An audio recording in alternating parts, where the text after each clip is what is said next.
You know what I mean? I think from '08 till now, I got my 10,000 hours in. I don't think I mastered as good as I'm getting. I think I'm close. You know? One, two, yeah. Come on. 1, 2, 1, 2, 1, 2. 1, 2, 1, 2, 1, 2. Yes, sir, you are tuned in. This is for the SB1200, ASR 10s and NPC heroes. This is for the crate digging, loop getting, sound manipulators, the Fruity Loop reasoning machine innovators that pump the bass and frequently freak the kick in a stand till it slaps in your speakers. The sound providers that make sure the song is tight. Shout out to the producers, beats grinding live. Shout out to the producers, beats grinding live. Welcome to the Beats Grinding Life podcast with your host Siren, a weekly interview podcast with inspiring music producers, where every week you will learn from a different music producer how to potentially take your music career to the next level.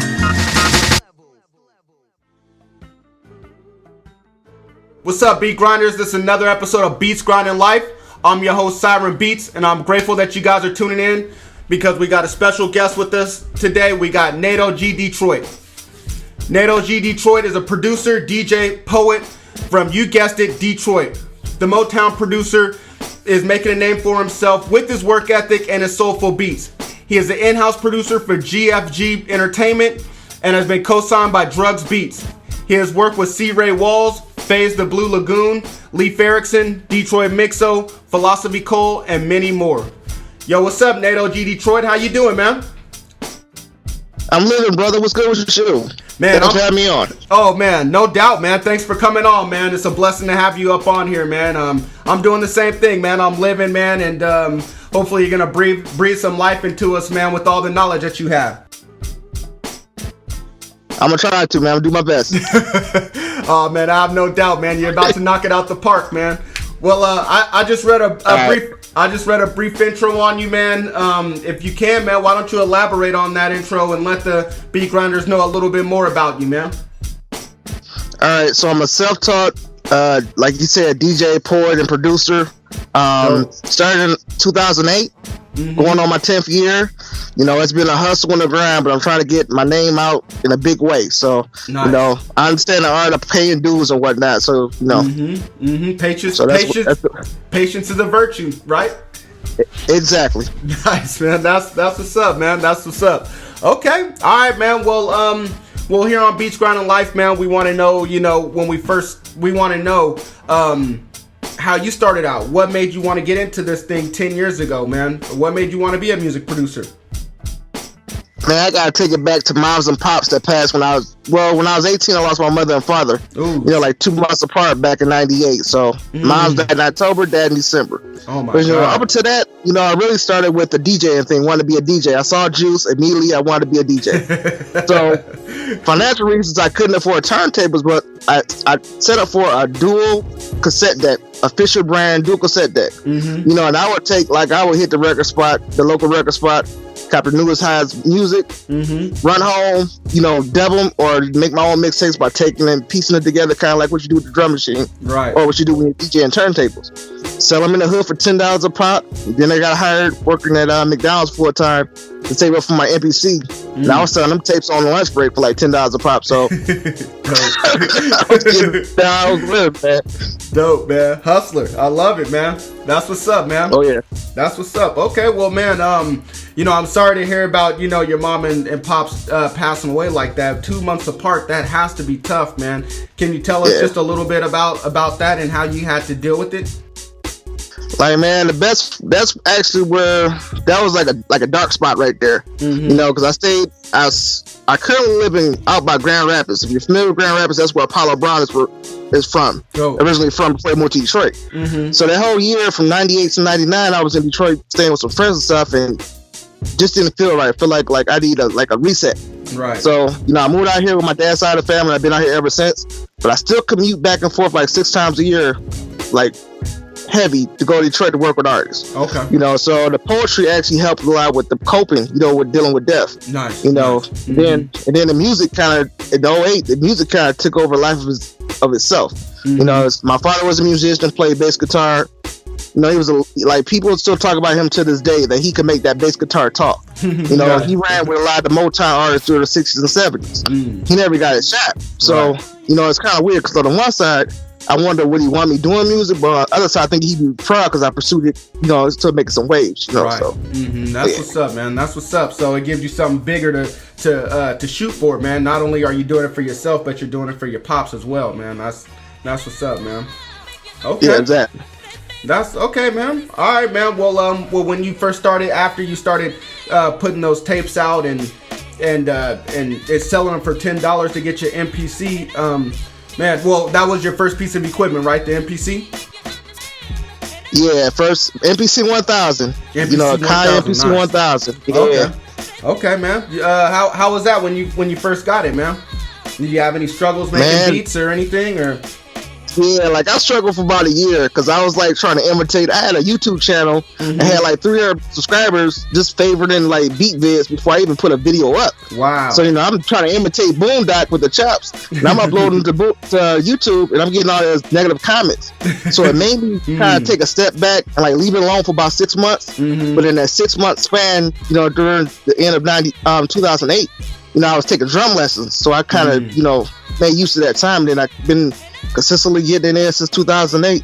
That's what's up, man. Damn. Okay. Drum lessons, huh? Yeah, I'm retaking them now because my drum teacher actually had moved out of state, so I'm just now getting back into it after like 6 years. So okay. So are you sampling your own drums? Nah, man, that's the funny thing. I don't have access or no room for a drum kit. You know what I mean? So eventually, you know, like in my apartment and stuff, I'm probably going to invest in like electronic one because you can actually turn the volume up and down, so it won't annoy the neighbors. Right. Yeah, but okay. But like even my drum teacher told me, he was like, man, I think you just taking these drum lessons just to read music. I was like, man, I haven't had less than 6 years, but every time he showed me something, like he'll show me something one time and I get it down. We're playing together on, you know, the very next time we run through it. Wow. So, you know, quick learning. Yeah. That's what's up, man. Yeah. Well, I mean, you know, it's all about acquiring skills, man. You know, whether you can record your drums or not, it's all about acquiring skills and improving the skills that you already have. So, you know, I mean, that's what's up, man. At least you're going back and doing it consistently. Some people wouldn't. Some people would say, hey, I don't have access to it, so why even spend the time doing it? But, you know, that time that you're doing it, you're building your skills so that when you do have access to recording, you're already on point, you know, and you'll be better than you ever would have been. So that's what's up, man. Yep, exactly. I like hearing that. Okay. All right, man. Well, man, I want to know when you first started out producing and when you got that MPC, man. Who were some of the producers that you wanted to sound like? Who were some of the producers that you grew up listening to? Man, aside from like Boondock, it was like, of course, Dilla. I'm from Detroit, so there was a lot of Dilla, a lot of Black Milk, DJ Premier, Knife Wonder, Crushes, Large Professor, Lord Finesse. You know, just everybody I grew up. That's my sound's reflection of everything I grew up with in the '90s in Detroit. You know, I was a sponge for all that. Like we had our own local scene, but outside of that, you know, I was still exposed to like the East, West, South, you know, music brands of music back then. So right. That's what's up, man. That's what's up. Those are all producers that I love listening to and love listening to. You know, back in the day as well, man.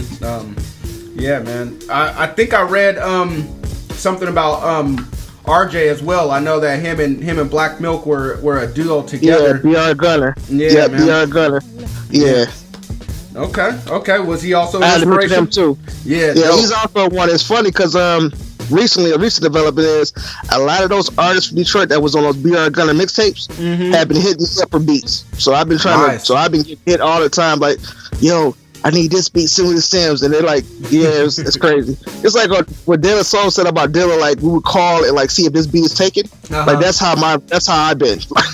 Wow. I'm like, you can have it. I'm like, yeah, I send it file, export it, and send it to him. That's what's up, man. Okay, all right. Wow, man. Okay, that's what's up. All right, man. Well, you know, here on Beats Grinding Life, man, we, you know, we always talk about the positives, but we also need to talk about the negatives, man. We, you know, and we kind of brushed up on it a little bit with your mom and dad passing, but I want to know what was the biggest, or what was the biggest setback that you've had, or the biggest failure that you've had while you were coming up in the game that you were able to bounce back from? You know, it's funny. It centers around death for me because, like, I lost my parents in '98, and then I lost my sister last January. As far as the 16th of this month, it's a 1 year anniversary. Wow. So that I've been kind of like, with that, it kind of, you know, it's been like something I've been dealing with daily, and, you know, just praying on and trying to get through it. You know, right. Opening up the good book and all that. So, you know, that's been something that's been like, because, you know, I got a little nephew. Her son is my little nephew. So it's like lighting that candle that I got to get off my butt and do something, you know, to provide and make sure he's straight. Right. You know, even if I ain't around, at least he'll be sure to have something, you know? Right. Yep. Well, man, my heart goes out to you, man. I'm sorry to hear about that. Another death in your immediate family, man. That has to hurt. And but I want to know, man, is there anything that you were able to learn from that, or something you were able to take away to help you as a person, and as a producer?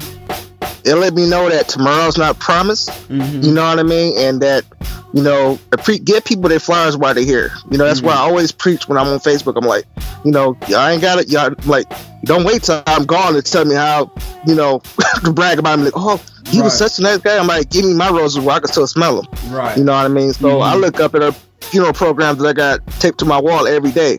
And that's motivation for me to get up and create, you know, really match for mine. So dope.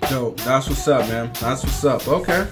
All right, man. Well, I like hearing that, man. And Beat Grinders, I hope you guys are listening to that as well. You know, tomorrow is definitely not promising, man. I mean, I know for a fact, you know, my dad, he passed away too. Yeah, man. Sorry to hear that. Yeah, man. Yeah, man. Thank you, man. So, yeah.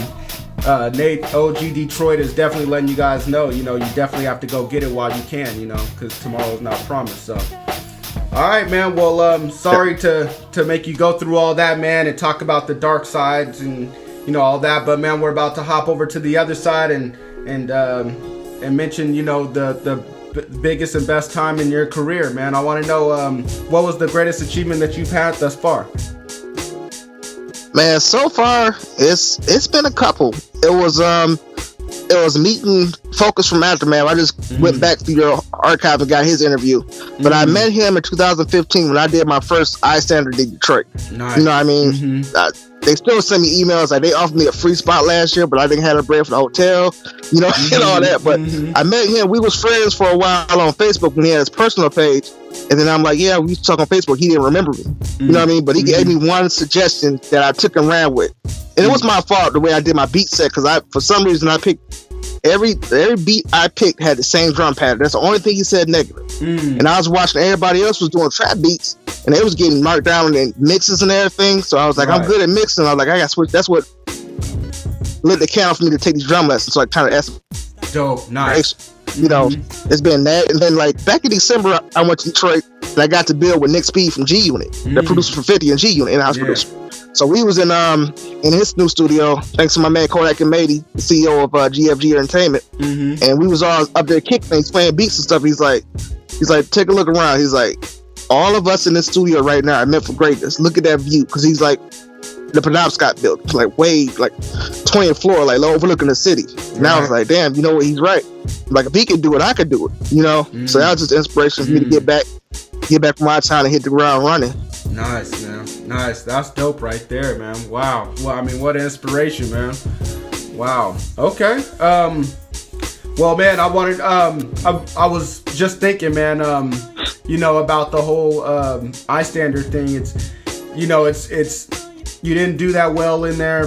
You know, your greatest. I mean, the criticism was that your drums sound the same. What I like about those competitions are, it's not even about winning or losing. It's more about just learning who you are as a producer. Yep. You know, and what I took away from that is, as soon as you were done with that, you went and you got drum lessons so that you can get better, man. I mean, to me, that is inspiring to me. You know, you looked at your weakness, and you try to turn your weakness into a strength, man. And I applaud you for that, man. That's dope, man. That's what's up. Thanks, man. Appreciate it. Yeah, man. That's tight, man. And do you know Mark Cooper? Yep, that's the homie. He was there too that night. Nice. We actually did our first beat down there the same year. So yeah, we met. He was like, man, I'm gonna stick around watch you and everything. Man, you ready? You look nervous. I'm like, yeah. I'm like, I think I'm ready. So yeah, we go way back to like 2015. Okay, that's what's up. Yeah, he said he's been mentored by Nick Speed, so I kind of thought about him when you said that. So that's what's up. Yeah. Okay, all right, man. Well, I want to know, man. What does a typical day look like for you, man? You know, here on Beats Grinding Life, we're all about trying to be the greatest person that we can be, and the way to do that is to look at other great people and look at other producers that are on their grind, doing their thing, and kind of model ourselves after them. So what do you do in a typical day so that way I can model my day and all the other beat grinders can model their day after what you're doing? Man, well, I do work a part-time job to keep money coming in so I could do maintenance for my lab and pay bills and utilities and stuff. So so usually Monday through Wednesday, you know, evenings from 4 to like 10:30 I'm working. Okay. You know, usually I get in the lab either before, when I get up at like 9 o'clock, I might knock out 2 or 3 right quick. Nice. Every day. I go in a little bit harder over the weekend because I get 4 days off from Thursday to Sunday. Nice. So them days I'm usually going through the records and, you know, making drums. I'm doing some music related activity every day. Go. Like whether it be creating new drums or, you know, watching on YouTube or updating SoundCloud, Bandcamp. It's always something. So nice. You know what I mean? I always I think from 08 till now I got my 10,000 hours in. I don't think I mastered as good as I'm it. I think I'm close. Right. You're never gonna master as much as you want to, though. You know, there's always room. There's always room for improvement. But that's what's up. If you reach your 10,000 hours, man, that's all that you can ask for. You put in that work. You put in that grind. Yeah, exactly. That's tight, man. That's what's up, man. Now you said that you do different things. You're doing your SoundCloud. You're doing your Bandcamp. You're going through records. Do you have different days for different things, or are you, or is it just whatever you feel like? Or what I meant to ask is, do you have it all scheduled out?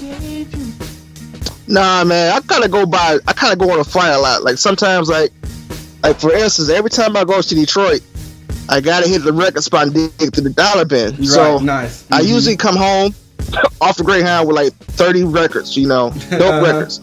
So, you know, in the course of a day, I might throw something on, and I'm not a needle drop producer. So, like, I'll put the record on the plate and record it into my MacBook through Audacity. Okay. And then export its wave later, you know, and listen back to it. Then I might chop it up and make a beat like that.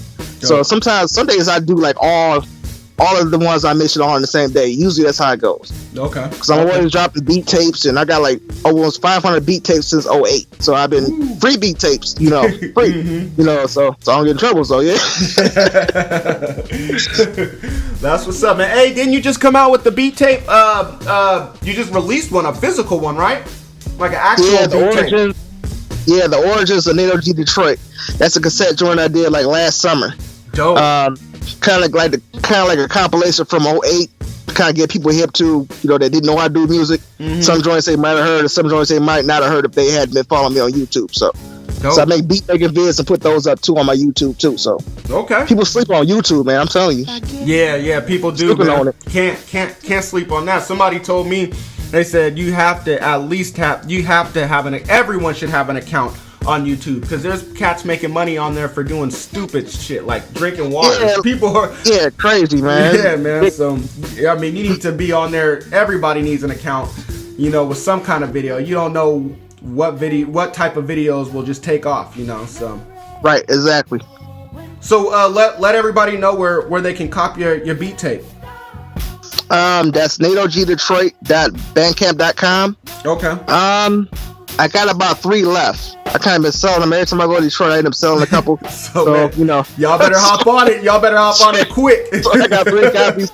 The digital is still available at $7, and then the tape is like $10 plus like $2 shipping or something like that. So So yeah, dope, man, dope. We got a few copies left. All right, so you said you go and you dig every time you go to Detroit. I know you don't want to give your secret spots away, but where can we go and find some dope records at in Detroit if we go? Man, see, there's Hello Records. I don't know the address because my homie DJ Butter, another one of my mentors, legendary DJ, mixtape DJ, affiliated with Slum and all of them when they was coming up. He put me on like Hello Records. There's Pyramid Sound. Nice. There's a couple spots, you know what I mean? So there's always some music, you know, you know, thrift stores, you know, they got the Salvation Army, the Purple Heart, stuff like that. So, nice. You know what I mean? Mm-hmm. Okay. So you gotta be resourceful.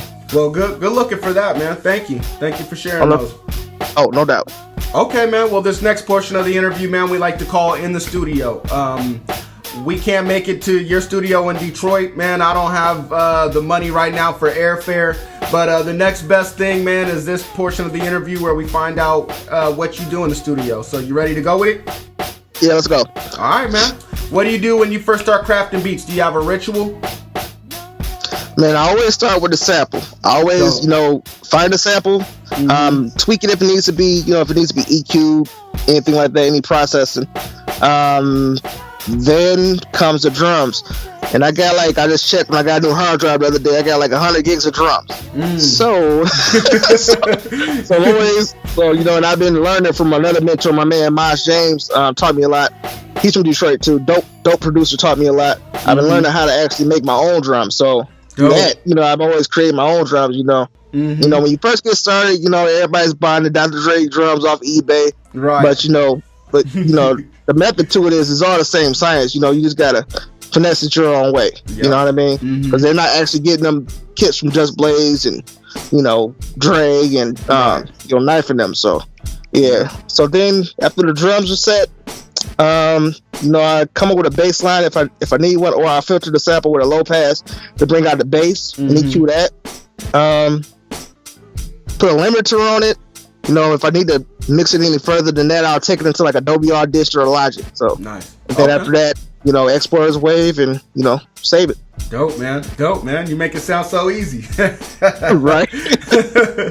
That's what's up. Okay. All right, man. Well, what's a not so secret weapon you got up in there?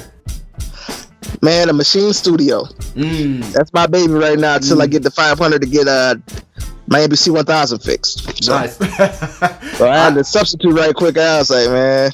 Hey, I completely... I found a place that took payments. I was like, hell yeah. I just paid it off. I know the feeling, man. The screen on my MPC went out, and I saw it said $300 for a new screen or something like that, and I was like, you know what? I think I'm gonna just put that bread towards getting a machine, you know. But right. But yeah, the MPC, I gotta definitely get a screen for it. I'm definitely missing the swing on that. So. Yeah, and I have the JJOS on the 1000, so it's sweet. You got the bit sample rates you can adjust and make your drums dirty, make it lo-fi and gritty. Ooh, okay, that's what's up. Definitely. Damn. All right, man. Well, so tell me, man, what all do you have in your studio? What's all in your toolbox? All right, so the not so secret is a machine studio, records, headphones. What kind of turntable. Headphones? Man, right now I got the ain't Dre Beats, man. I can't afford that right now. You got the Dre Beats? No, I said I can't afford those right now. I used to sell them at Best Buy, but I can't afford them. They're too rich for my blood. I hear you, man. But yeah, I got these IQ rockers, that extra bass headphones that I got from like Walmart. Okay. So, hey, if it works, it obviously works. You're making some dope beats, so yeah, and it works good enough. Yep, and I got Personas Audio Box i2 interface. You know, for when I want to track out or do any special mixing. Studio One, Personas Studio One 3 artists. Okay. And I just bought last year, my birthday in July. I bought a Tascam Porta Studio, like the 4-track joint, cassette joint. Oh, so that's something new I always wanted. I couldn't go to Detroit for my birthday, so I was like, man, I got this money. I need to treat myself to something. There you kind go. of make up. Yeah, man. That's pretty much it, man. And the records, that's pretty much it. Okay, man. Hey, it's doing the job, man. It's getting the job done, man. That's what's up. Okay. Well, Beat Grinders, if you guys liked anything that NateOGDetroit mentioned, you guys can go onto the website under his show notes, and I'll have links for everything. So, all right, man. Well, this next portion of the interview, man, we like to call In the Mix. We're going to speed things up just a little bit. But if you need to take your time and thoroughly answer a question, man, that is all good. Take as much time as you need. So, you ready? Okay. Yeah, I'm ready. All right, man. You prefer making beats with samples or without? With samples. Yeah, I knew. I don't even know why I asked that, but okay. What's your opinion on selling and leasing beats online?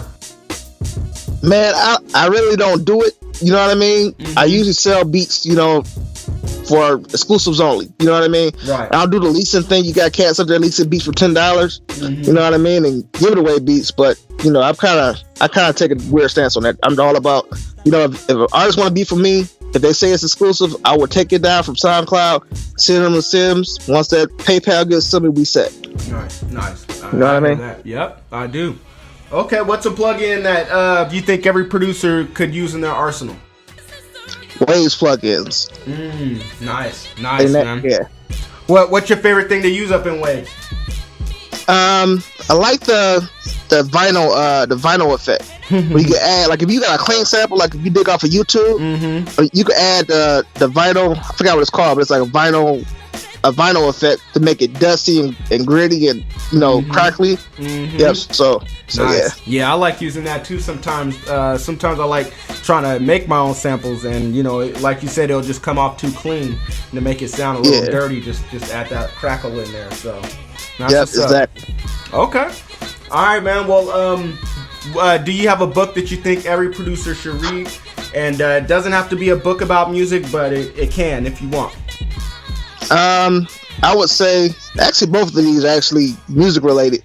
The Beat Game by Digga that you had on your show, I think a couple months back. Dope. I got that, and I got the Beat Tips Manual, the 3rd and 4th editions, both by Saeed. Both of those are dope books to get familiar with sampling and the art, how the production process works, how the business works from Digga branch. You know, he's touching on a lot of things that up-and-coming producers need to be aware of. Yep, dope, man. And what did you say the second one was? Oh, the Beat Tips Manual. Beat Tips Manual. Damn, yeah, I've heard of that. Okay. Yeah, it's on Amazon. It's been out a while. I got like the third edition. I just got the 4th edition. So dope. And so, is there a difference between the 3rd and 4th? I mean, obviously there is, but is there a big enough difference between the two? Like, should people buy both of them, or is the 4th edition just good enough? The 4th edition, I think, is pretty good because you actually get some commentary from like a lot of legendary producers like DJ Premier, Pete Rock and stuff on their process and different tips and stuff. So that's what actually the 3rd volume was missing. It was all just the author talking about because he produces and stuff like that too. So right. Ooh, I'm gonna have to look into that. Okay. And Beat Grinders, like all producers do, I know you guys love audio, so now you guys can get a audio book just like one of the ones that NateOGDetroit has mentioned for free at beatsbooks.com. Once again, just go to beatsbooks.com. All right, man. Is there an internet resource that you use that you think every producer could benefit from? Let's see. I'm trying to think. Internet resource. Man, I really can't. Oh, that's what. You know, no matter what equipment you use, as long as it's like a machine or MPC, like the newer ones, I think the software-based ones with the MIDI controller. But I think Machine Masters is the best to get your tutorials from because they do all the Ableton Live, the Push 2, they do everything. Man, Machine Masters is killing it right now, man. Yeah, man. I mean, they got the game on lock, man. I mean, I recently went on their YouTube channel, man, and they got so much on there, man. I mean, they are a great resource, man. Yeah, like I'm always checking back to see what I missed or what new tips I can learn with the machine and whatnot. So right, nice. Okay, well, thank you for that, man. That's what's up. Okay, man. Well, I want to know, man, if we had to tear down all the faces on Mount Rushmore, take all the presidents down, which we should, and put up producers, what producers would you put up on Mount Rushmore?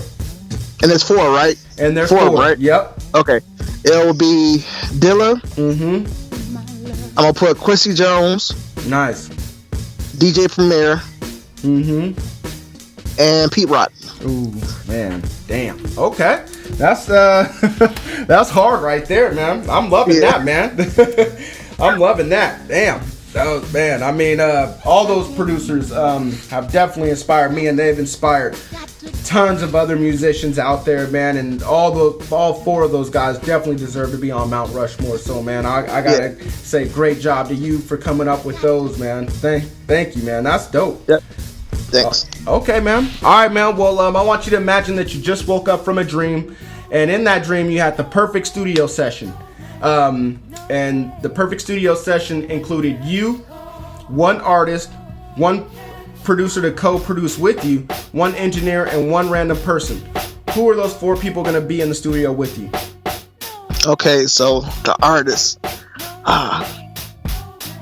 Okay, I think the artist is going to be Elzai. Like, it's kind of weird because my manager in Detroit, my man La Peace, who's infamous for battling Eminem, which led him to go to LA to meet Dre through the Rap Olympics and all that. He knows everybody I'm trying to work with, so he'll pass my CDs out to him. So it's only a matter of time before we link up. But Elzai for the artist. Co-producer would probably be 14KT. Nice. I know you up on him because he was on one year. I got his episode too. So nice. So, see, it was engineer, probably be Young Guru if I can get him. Okay. he did all whole stuff, and he's in the new Rhapsody joint, so he's phenomenal. And one random person would be let me get DJ Premier because I know it's hard to impress him. I heard Knife say that in his Machine Bigley's Machine panel he did with Just Blazing on them. He said how Cream gave he went to D&D or headquarters, and Cream gave him like some nonsense records, and he because he didn't bring no records, no drums, he had Showbiz MPC and his drums. Okay. And he said he called Cream in there, and then he turned on the beat. He's like, man, them little BS records I gave you. He was like, yep. He sent him back mad. So we deal with him. So yeah. Wow, really? Yeah. Damn. Okay. Well, man, I guess that's a good person to have up in the studio with you, though. I mean, he's gonna tell the truth for sure. He's not gonna be a yes man, and plus, I mean, just somebody of his stature. I mean, it's always great to have somebody like that. I mean, the OG up in there like that, Premier. But man, at first I was like, this is gonna be an all Detroit studio session when you said Elzai and 14KT, but you went with Young Guru and then ended it with Premier, man. That's definitely sounds like a dream come true, man. Elzai, top 5 for me. 14KT, every time I hear that guy, I'm amazed, man. And Young Guru, I know, man. Man, I mean, I went on a binge for a little bit and just listened to his beat tapes and Rose Gold as well, you know, album that's crazy. I got that in the mixtape, so he's a beast, man. And he is. Like, we talk every once in a while through Facebook, you know what I mean? So when he's not busy, so yeah. Man, shout out to that cat, man. But man, it's attainable, man, right? I mean, this dream is attainable. Right, exactly. Dope, man. It's space and opportunity, man. Space and opportunity. Yep, no doubt, man. Well, man, we'll keep grinding, man, and hopefully it can happen, man. When it does, man, I want you to send me a pic. All right, bet. Will do. No doubt, man. Okay. All right, man. Well, I want to know, what's your favorite song that you ever produced? Man, my favorite song I ever produced will be the beat for that Grayscale remix that got C-Ray Walz on it and Faze The Blue Lagoon. Okay. So that's like my favorite beat. You know what I mean? Because I had that sample. I ran across that sample by mistake, and I sent it to Faze, and it was like, I didn't know he was going to use it for a remix. I thought he was going to use it for a track. Right. And then he sent me the finished joint because I had kind of been trying to work with C-Ray Walz. You know, I was sending messages and he never replied. So it's kind of funny, ironic how fate, the universe, whatever you believe in, put him on that track. So I was like, wow. and me and Faze were talking about hopefully doing an EP this year. So dude, he wants to put it out. He wants to see if C-Ray Walz to put out his label too. So right. Wow. I mean, this sounds like a song that should have never happened. But it was the best thing that happened because you said you ran into the sample by accident.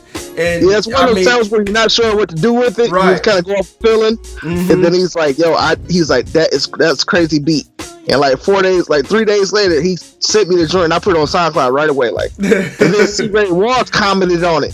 Wow. He's like, yeah, man, this is the dope track. I don't know if he had heard it before, but he was like, yeah, I was like, yeah, I know what a producer did. You know, we've been trying to talk ever since. Wow, that's crazy, man. Yeah, and the other thing I was gonna say was you were trying to contact him to do music for him, and he never replied. And then all of a sudden, boom, he's on a track with you. You know, I mean, that's dope how it works out, man. I mean, you know, like we said earlier, man, you know, God has his own timing for things, you know, and so exactly, it's not on your time, you know, but you know, you just got to keep grinding. So that's what's up, man. Well, I'm happy to hear that, man. Glad to hear that, man, because sometimes, you know, I'm impatient. I know a lot of beat grind. I mean, we're all impatient, man, and you know, when we just want things now, and you know, just you sharing that story just lets us know, man, it's not on your time, man. You just gotta keep your head down and keep going, man. So That's what's up. Thank you for sharing that, man. Oh, no problem. All right, man. Well, I want to know, man, what's an album besides one that you have worked on that you recommend every producer listen to, and why? Let's see, man. It's a lot of them. Yep. Like, man, I would say, let me think here. Make sure I get the right answer. Ain't no right answer. I'm still a Dilla head, so like I revisit like if I'm working on beat tapes that could possibly be put out physically, like what I'm doing now, I listen to Donuts, because if I'm thinking about doing a vinyl LP this year, and I gotta like squeeze the amount of beats I want to put, like it's like 30. I think combined from both sides is like a 30-minute runtime for the total LP. So I'm having to like edit them down, kind of like how his process was with Donuts. So I kind of revisit that when I'm working on projects like that. Nice. But if it's albums that I'm working on, like I do the NateOG Chronicles albums, and I have like it's like a compilation of features. So usually when I'm working on those, one of my favorite albums is to listen to is like Black Milk Popular Demand. Okay. Yeah, nice. Like I'm getting in that zone. So those are like the two. So they both serve their different purposes. Right. What I'm saying. So nice, man. Nice. You can't disregard craft like the Chronic and stuff, but it's kind of like a smorgasbord of what I draw from. So.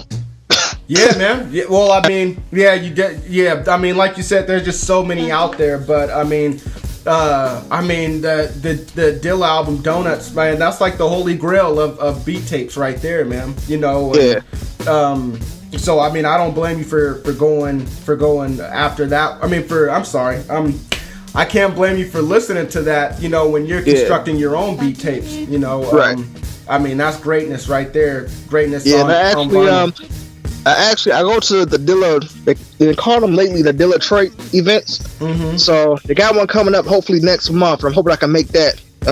Working on this, this job. They're cutting hours, but I met his mom at the very last one, and I'm cool with his sister on Facebook. So she's always saying, "Man, whenever you get in town, we need to go hang out."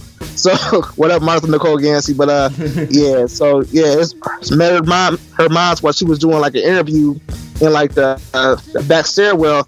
And I said, "Hi, Miss Yancey. We have been friends on Facebook." So we had talked. She would give us some jewels every so often through Messenger. So I met her and like kind of bonded her presence. You know what I mean? She was like, so ever since then she's been showing support and always keep me in the loop. So that's tight right there, man. That's what's up, man. Wow. Okay. What was I gonna say? So what is this Dilla thing that happens in Detroit? It's like it's like a tribute. It's kind of like a tribute, like a tribute event. Okay. They have a lot of his artists that's worked with him over the years. Like the last one I went to, they had people that was on Welcome to Detroit. Nice. So they had like the original lineup, people there performing. The year before that, they had like J Electronica, a couple of local artists, you know what I mean, stuff like that. So it's always a dope event. My man DJ Brother, who's been a big mentor in getting my music out since I don't live in Detroit no more. You know what I mean? He's always, introducing me to the right people. We help promo each other's projects. Like I got a pic of him holding up the Origins and NateOGDetroit cassette. And I did the same. My profile pic is me holding up his album with DJ Dez. So so it's always dope to go to those events and get to meet people. And it's like a networking thing, because they don't, like my dudes get up there and say it, like, I hope y'all got y'all CDs with you. Y'all need to introduce yourself to each other and network. So I always come with like 20 BCs and hand them out. That's what's up, man. That's what's up. Most definitely, man. Yeah, man. I mean, we so it's every February. Every February, yeah. Nice. Yeah, we have something like that here in Portland too. A Dilla tribute night, and I can't remember if it's to celebrate his birth or his death. Those dates are so close, but right. But yeah, man, it's always a great time. Live bands playing his music. People getting up there and performing some of his songs. So that's what's up. I can only imagine what it's like in Detroit, man. Probably way better. It's a dope event, man. Like I've been going to them since 2014, so that was my first one. That's what's up. What I mean? So I've been going to them since I could physically afford to get the hotels and stuff. So right, dope, man. That's what's up. Well, man, rest in peace, Dilla, man. It's great to see his legacy is still living on, man. That's a goat right there. Goat. Yep. So. All right, man. All right, man. Well, I want to know, if you woke up tomorrow, man, and you lost everything that you had except for $1,000 and the knowledge that you've gained over the last few years, man, what would you do in the next week to restart your career? $1,000, right? Yep. It's gonna be tricky, man.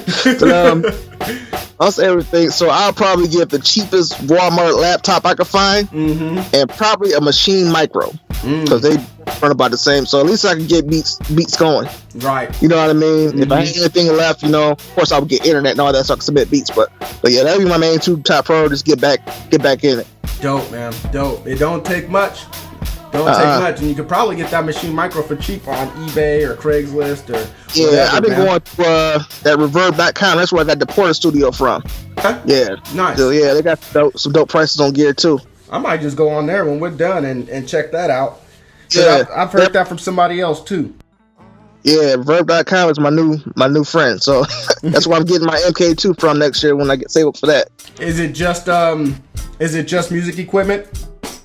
I think it's mostly music equipment. I'm not sure what else they have, because that's what I always search for, is like music equipment. Okay. So it might be more than that, but that's the only thing I know that I've actually dealt with them on. So nice, man. Okay, you might be getting your drums on there too, then, right? Yeah, right. Exactly. That's what's up. Okay, man. All right. Well, I want to know what is legacy to you, man. Tell me, what is legacy, and when it's all said and done, man, what do you want your legacy to be? Man, the only thing I want to really accomplish is kind of leaving my mark on the world and like inspire people, motivate people. Nice. Like let people know that, life happens, good and bad. It's both could be considered blessings. Yeah. The blessing in the bad situation, if it's knowledge gained and wisdom gained from it, to prevent that from happening again. So, I want people to want somebody to look at me in the light of, I seen NateOG move mountains to make his dreams come true. And if he could do it, I could do it. And if I could do that for one person, I feel like I'm good. I feel like I left my mark. That's what's up, man. It couldn't have been stated any better than that, man. That sounds right on mark, man, with how we should all live our lives and how we should be leaving a legacy. So that's what's up, man. That's what's up. Yeah. All right, man. Well, I want to know, what's the greatest piece of advice that you've ever received, and what advice would you have for all the beat grinders listening today? That would actually be from one of Dilla's collaborators in Detroit, a group called 5Ella. Their DJ, his name is DJ Sakari, and he inboxed me out of the blue one day. It was like, whatever you're doing, don't quit your music, because it might not seem like nobody's listening, but we're all listening. That's what he told me. Wow. And I was like, wow, because I had met Thyme 50 and Mud and all of them. I met all of them at one of the Dilla events, like the one back in 2015. I went there and I met them. My man Merch Music introduced me. He was like, yo, this is my boy NateOG. He got the hottest beats out. And, they was trying to work with Merch. So I gave him a beat CD. He told me I was dope. So I was like, cool. Damn. Wow, man. That's what's up, man. Don't quit, because like everybody's watching, man. That's tight right there, man. What'd you say? Everybody's watching or everybody's listening? Everybody's listening. Everybody's listening. So, yeah. Wow, man. Yeah, that's dope, man. Keep doing it. Keep doing it. Beat grinders, take this man's advice. Keep doing it, man. That's what's up. Okay, man. Well, I want to know, man, if you have any more words for the listeners, man, if you want to let them know what they should be looking out for, what they should be listening to that you already put out, how they can contact you if you want to be contacted, man, please let them know. Okay, be on the lookout for the My Testimony album with GFG Entertainment. It's my debut with the label. Nice. That's coming out this year. I'm working on co-producing a project, an album for Duke Lil Rock, who's a dope Detroit artist.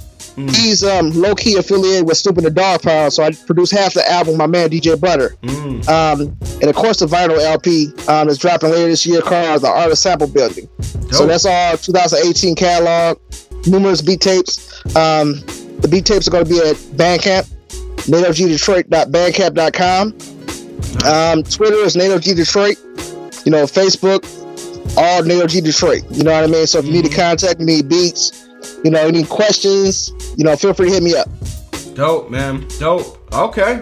Well, man, you're staying busy. Sounds like you got a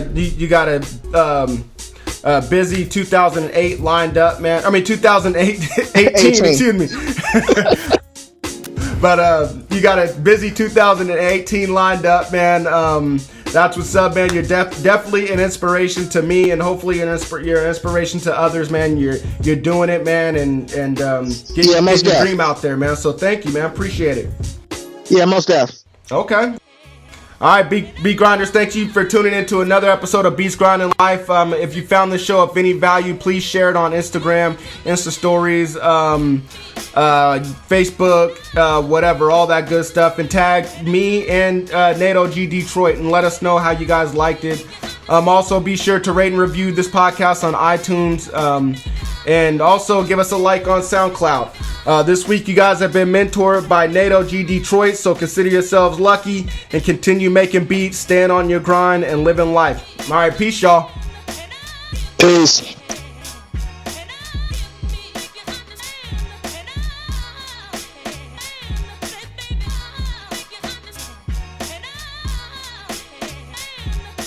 Here at Beats Grinding Life, we want to thank you for listening to another episode. We want to know, what were your biggest takeaways from this interview?